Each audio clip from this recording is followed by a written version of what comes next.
मैं हूं आपके साथ शैलेंद्र पांडे।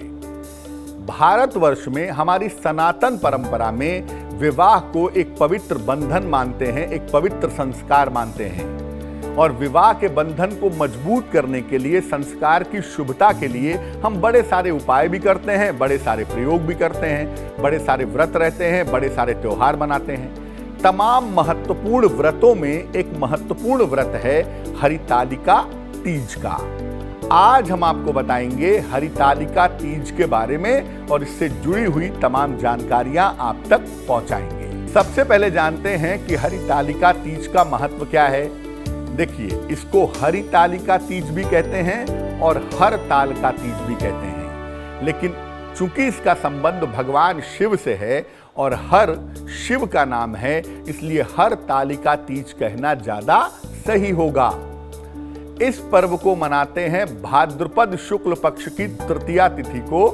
महिलाएं इस दिन निर्जल व्रत रखने का संकल्प लेती हैं। मुख्य रूप से अगर आप देखें तो जो हरतालिका तीज है, ये पर्व है कुंवारी कन्याओं का, अविवाहित लड़कियों का, जो मनचाहे और योग्य पति प्राप्त करने के लिए पूजा करती हैं। हालांकि कोई भी महिला इस व्रत को रख सकती है। अगर शादी हो गई है तो अच्छे विवाह के लिए भी इस व्रत को रखा जा सकता है। इसी दिन हस्त गौरी नाम का भी एक व्रत होता है। इसको करने का विधान है और ऐसा माना जाता है कि इसको करने से संपन्नता की प्राप्ति होती है। अब ये जानते हैं कि हरितालिका व्रत रखने का विधान क्या है, इसकी विधि क्या है। प्रातः काल संकल्प लेकर के आप निर्जल उपवास रखिए, खासतौर से बहनें, माताएं। और अगर स्वास्थ्य ठीक नहीं है तो जल पीकर और फल खाकर भी ये उपवास रखा जा सकता है। शाम के समय प्रदोष काल में सूर्यास्त के आसपास के समय में भगवान शिव और मां पार्वती की एक साथ पूजा करें। उस समय बालिकाओं को, स्त्रियों को संपूर्ण श्रृंगार करना चाहिए।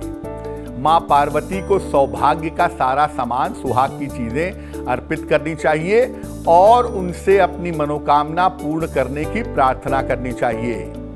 विवाहिता स्त्रियों को अपनी सास को, अपनी सासू मां को सौभाग्य की वस्तुएं दे करके उनसे आशीर्वाद लेना चाहिए। भगवान शिव और मां पार्वती की संयुक्त पूजा करने के बाद ही आप इस व्रत को समाप्त कर सकती हैं। और अगर आप चाहें तो हरितालिका तीज के रात के समय जग करके भगवान शिव और मां पार्वती की पूजा करें, उससे भी आपकी मनोकामनाएं जल्दी पूरी होंगी।